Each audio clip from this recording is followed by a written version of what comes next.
जरूरी सूचना है आप सभी स्टूडेंट्स के लिए। स्टडी फॉर सिविल सर्विसेज का Android app Google play store में आ चुका है, उसको प्लीज तुरंत इंस्टॉल कर लीजिए। और अगर आप स्टडी फॉर सिविल सर्विसेज के सिर्फ ऐप से कोई भी कोर्स, कोई भी पीडीएफ परचेस करते हैं तो उसमें अप्लाई कूपन, अगर आप ज्ञान सर जो है आप उसमें अप्लाई करते हैं, ये कूपन कोड है, तो उसमें 20% फीस तुरंत माफ हो जाएगी। मतलब 20% डिस्काउंट तुरंत उसमें लग जाएगा।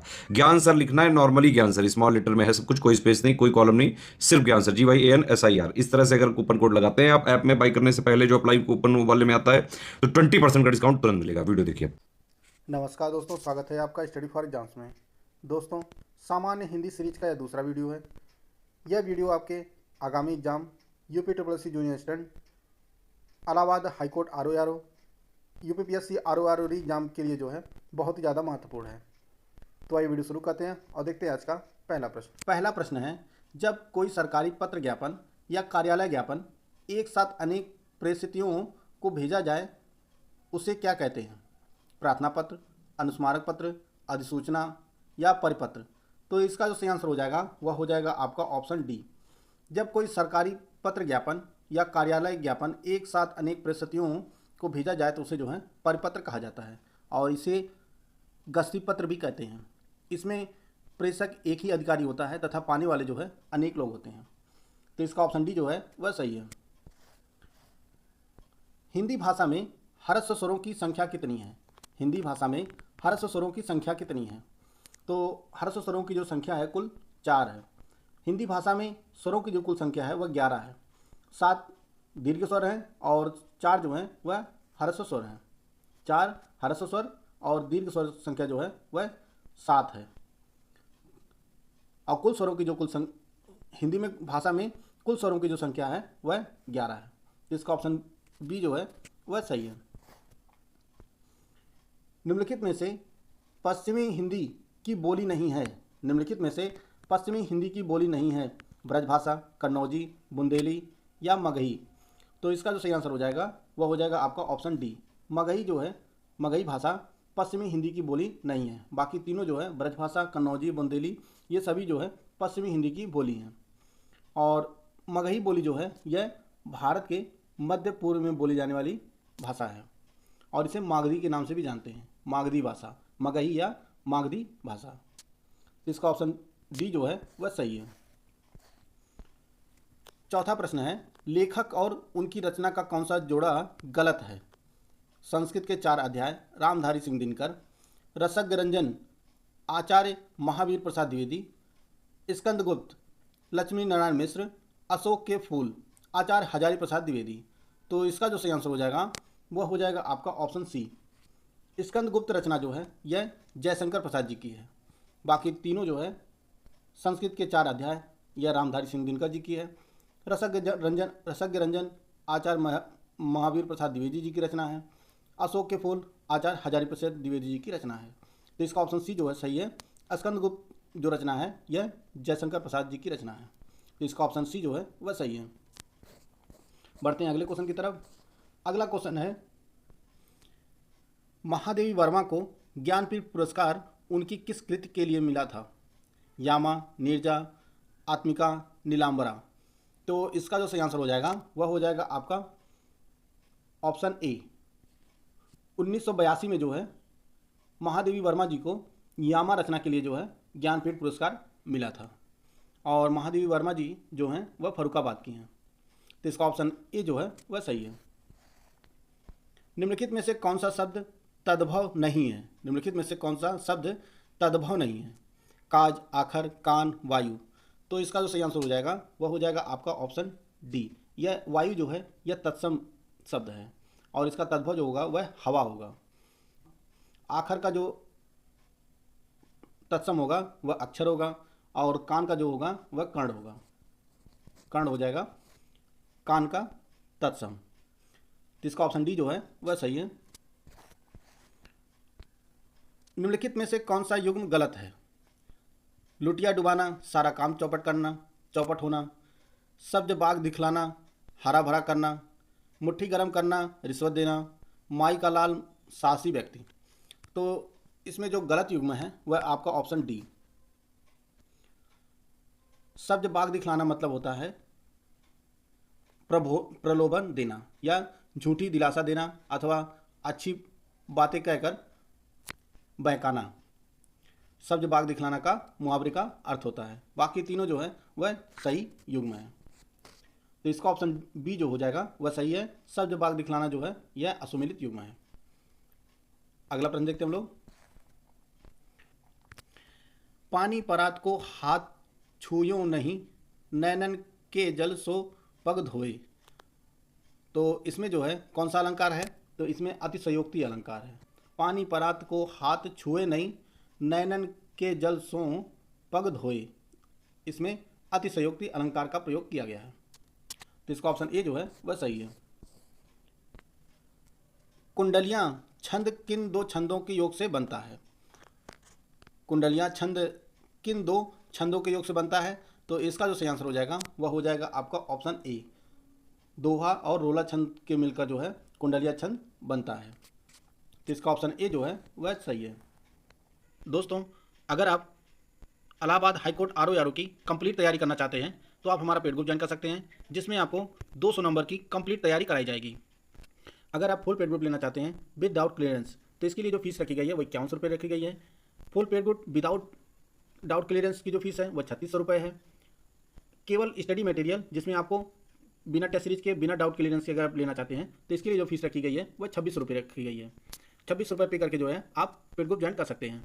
अगर आप सिर्फ टेस्ट सीरीज लेना चाहते हैं तो इसके लिए आप 1000 रुपये पे करके भी आप टेस्ट सीरीज का ग्रुप ज्वाइन कर सकते हैं। अगर आप सिर्फ पेड ग्रुप ज्वाइन करना चाहते हैं तो इसके लिए जो फीस है वह 1100 रुपये रखें। पेड ग्रुप ज्वाइन करने के लिए 8564880530 या 7523864455 पर जो है कॉल या व्हाट्सएप करके पेड ग्रुप की जानकारी प्राप्त कर सकते हैं। निम्नलिखित पंक्तियों में कौन सा रस है? सबते होय उदास मन, सबे एक ही ठौर, ताही सो सम रस कहत के सब, कभी सिर मोर। तो इसमें कौन सा रस आपको ये बताना है? वात्सल्य रस, शांत रस, श्रृंगार रस, हास्य रस। तो इसका जो सही आंसर हो जाएगा वह हो जाएगा आपका ऑप्शन बी। इन पंक्तियों में जो है शांत रस का प्रयोग किया गया है। अगला प्रश्न देखते हैं हम लोग। 11 नंबर प्रश्न है, निम्नलिखित में से कौन सा वाक्य शुद्ध है? एक फूलों की माला लाओ, मेरी बात सुनने की कृपा करें, नेताजी का राष्ट्र आभारी है, यहाँ शुद्ध गाय का दूध मिलता है। तो इसमें कौन सा वाक्य शुद्ध है आपको ये बताना है। तो इसका जो सही आंसर हो जाएगा वह हो जाएगा ऑप्शन बी, मेरी बात सुनने की कृपा करें। यह जो है आपका शुद्ध वाक्य है। पहला शुद्ध क्यों नहीं है उसको देख लेते हैं। एक फूलों की माला लाओ, तो इसमें जो है फूलों की एक माला लाओ यह शुद्ध हो जाएगा। फूलों की एक माला लाओ। और तीसरे वाले में सी वाले ऑप्शन में जो है नेताजी का राष्ट्र आभारी है, तो यह जो है नेताजी का राष्ट्र आभारी है, नेताजी का राष्ट्र आभारी है, यह जो है शुद्ध हो जाएगा। यहाँ शुद्ध गाय का दूध मिलता है, यहाँ गाय का शुद्ध दूध मिलता है, यह शुद्ध हो जाएगा। यहाँ से हटा के जो है इसको यहाँ रखना है आपको। यहाँ गाय का शुद्ध दूध मिलता है, तो यह जो है शुद्ध हो जाएगा। तो इसका ऑप्शन बी जो है वह सही है। केवल बी वाला ऑप्शन जो है शुद्ध है, बाकी तीनों जो है अशुद्ध वाक्य हैं। नेक्स्ट क्वेश्चन जो है, निम्नलिखित में जातिवाचक संज्ञा कौन सी है? निम्नलिखित में जातिवाचक संज्ञा कौन सी है? पुस्तक, होली, चढ़ाई, जुलाई। तो इसमें जो है पुस्तक जो है जातिवाचक संज्ञा का उदाहरण है। होली, जुलाई यह दोनों जो है व्यक्तिवाचक संज्ञा का उदाहरण है। और चढ़ाई जो है यह भाववाचक संज्ञा का उदाहरण है। तो इसका ऑप्शन ए जो है वह सही है।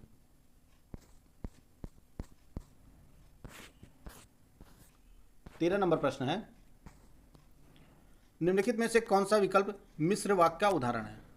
निम्नलिखित में से कौन सा विकल्प मिश्र वाक्य है? तो राहुल पढ़ रहा है, सुरेश नदी में डूबने लगा, मैंने सुना है कि समीर ने निकाह कर लिया है, वह आया, थोड़ी देर बैठा और तुरंत लौट गया। तो इसमें जो मिश्र वाक्य का उदाहरण है वह आपका ऑप्शन सी, मैंने सुना है कि समीर ने निकाह कर लिया, यह जो है मिश्र वाक्य का उदाहरण है। राहुल पढ़ रहा है, सुरेश नदी में डूबने लगा, यह दोनों जो वाक्य हैं सरल वाक्य के उदाहरण हैं। और वह आया, थोड़ी देर बैठा और तुरंत लौट गया, यह जो है आपका संयुक्त वाक्य है। ऑप्शन डी वाला जो है यह संयुक्त वाक्य का उदाहरण है। इनमें समास की दृष्टि से कौन सा विकल्प सुमेलित नहीं है? रात भर अव्ययी समास, भूमिगत तत्पुरुष समास, चराचर द्वंद्व समास, प्रत्यारोप कर्मधारय समास। तो इसमें जो असुमेलित युग्म है वह है आपका ऑप्शन डी। प्रत्यारोप में जो है कर्मधारय समास नहीं, इसमें जो है अव्ययी भाव समास का उदाहरण है प्रत्यारोप। और प्रत्यारोप का जो अर्थ होता है आरोप के बदले आरोप। तो इसका ऑप्शन डी जो है वह सही है, इसमें अव्ययी भाव समास है प्रत्यारोप में। अगला जो प्रश्न है, किस वाक्य में विसर्ग संधि का प्रयोग नहीं हुआ है? 4 शब्द दिए गए हैं आपके सामने, यशोदा, पयोद, तमोगुण, महोदधि। तो इसका जो सही आंसर हो जाएगा वह हो जाएगा आपका ऑप्शन डी। महोदधि में जो है विसर्ग संधि नहीं है। अगर इसका संधि विच्छेद करेंगे तो इसका जो संधि विच्छेद होगा महाधन, महाधन उदधि, उदधि इसका संधि विच्छेद होगा। इसमें जो है गुण संधि है। बाकी तीनों में जो है यशोदा, पयोद, तमोगुण में जो है विसर्ग संधि है। अगला प्रश्न देखते हैं हम लोग। हवन में जलाने वाली लकड़ी, हवन में जलाने वाली लकड़ी वाक्यांश के लिए एक शब्द क्या होगा? तो उसके लिए जो एक शब्द होता है वह होता है समिधा। इसका ऑप्शन बी जो है वह सही है।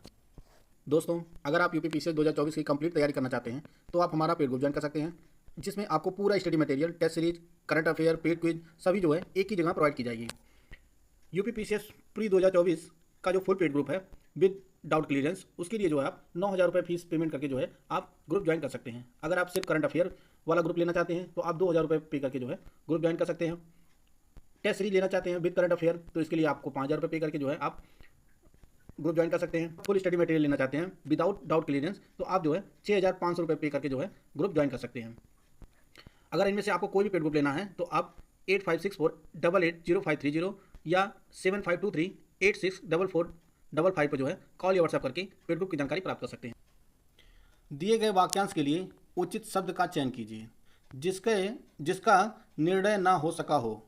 जिसका निर्णय ना हो सका हो के लिए एक शब्द क्या होगा? तो उसके लिए एक जो शब्द होगा वह होगा अनिर्णित। अनिर्णित इसके लिए एक शब्द होगा। इसका ऑप्शन बी जो है वह सही है। श्रुति सम भिन्नार्थक शब्द युग्म का कौन सा उचित अर्थ है? आपके सामने एक लक्ष्य दिया गया है और एक लक्ष्य है, तो इसका अर्थ क्या होगा आपको ये बताना है। तो इस लक्ष्य का जो होता है इसका होता है उद्देश्य, और यह लक्ष्य का जो होता है यह लाख होता है। तो इसका ऑप्शन बी जो है वह सही है।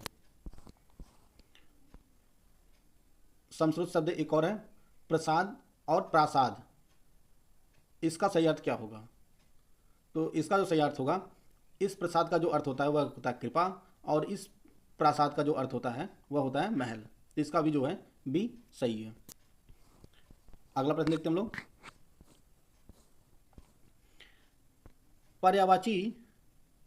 पर्यायवाची शब्दों का निम्नलिखित में से कौन सा युग में सही नहीं है? कोप क्रोध, मयूर सिखी, यमुना कालिंदी, मंगल बुद्ध। तो यह जो है ऑप्शन डी वाला जो है सही युग में नहीं है। मंगल का जो पर्यायवाची होता है कल्याण, हित, कुशल, ये सभी जो है मंगल के पर्यायवाची हैं। और बुद्ध के जो पर्यायवाची होते हैं विद्वान, मर्मज्ञ, ज्ञानी, बुद्धिमान, ये सभी जो हैं बुद्ध के पर्यायवाची हैं। तो इसका ऑप्शन डी जो है वह सही है। बाकी तीनों जो है सही युग में है। विलोम शब्द की दृष्टि से अनुचित युग्म का चयन करना है। कौन सा विकल्प जो है असुमेलित है आपको यह बताना है। अभ्यंतर, वाय, अथ, इति, अर्पण, समर्पण, अस्त, उदय। तो इसका ऑप्शन सी जो है वह सही युग में नहीं है। अर्पण का समर्पण नहीं होता है, और इसका जो अर्पण का जो विलोम होता है वह होता है आपका ग्रहण। अर्पण का विलोम जो होता है वह ग्रहण होता है। बाकी तीनों जो है अभ्यंतर का विलोम वाय होता है, अथ का इति होता है, अस्त का उदय होता है। बाकी तीनों जो है सही सुमेलित हैं। 22 नंबर प्रश्न है, निम्नलिखित में से किस शब्द में उपसर्ग और प्रत्यय का एक साथ प्रयोग किया गया है? हिस्सेदारी, अभिमानी, कृपालुता, भारतीयता। तो इसका जो सही आंसर हो जाएगा वह हो जाएगा आपका ऑप्शन बी। इसमें जो मूल शब्द है अभिमानी में मान, मान जो है मूल शब्द है और इसमें उपसर्ग जो लगा है वह अभी लगा है, अभी उपसर्ग लगा है और आनी जो है प्रत्यय लगी है, आनी प्रत्यय लगी है और अभी जो है उपसर्ग लगा है। तो इसका ऑप्शन बी जो है वह सही है। निम्नलिखित में से रूढ़ शब्द का चयन कीजिए। पनघट, मत, बुद्धिमान, फल वाला। तो इसका जो सही आंसर हो जाएगा वह हो जाएगा आपका ऑप्शन बी। मत शब्द जो है रूढ़ शब्द है, मत शब्द जो है वह रूढ़ शब्द है।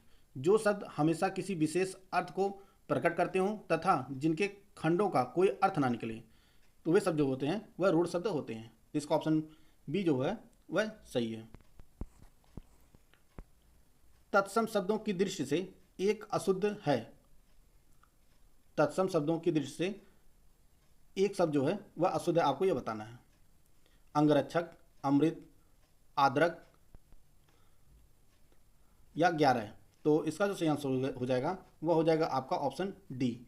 11 शब्द जो है यह तद्भव शब्द है और इसका जो तत्सम शब्द होता है वह एकादश होता है। बाकी तीनों जो है तत्सम शब्द के उदाहरण हैं। अगला प्रश्न देखते हैं हम लोग। अगला प्रश्न है विराम चिन्ह।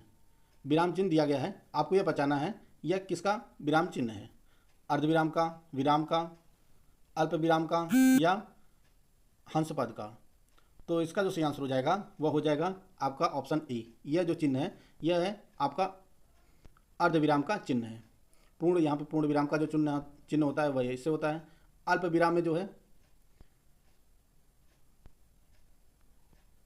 अल्प विराम जो है पूर्ण विराम के बाद जो है सबसे ज़्यादा यूज किया जाने वाला चिन्ह है अल्प विराम। और हंस पद जो होता है वह इस तरह से होता है। और इसका जो प्रयोग होता है जब आप कोई सेंटेंस लिख रहे हैं और आपने कोई बीच में एक शब्द छोड़ दिया है तो उसको ऐसे करके वहाँ पे जो है आप वर्ड लिख सकते हैं। तो यह जो होता है वह हंस पद होता है। तो इसका जो सही आंसर है वह आपका ऑप्शन ए। यह जो चिन्ह है वह अर्धविराम का चिन्ह है। दोस्तों आज की वीडियो में समाप्त करते हैं, मिलते हैं नेक्स्ट वीडियो में। तब तक के लिए जय हिंद, जय भारत।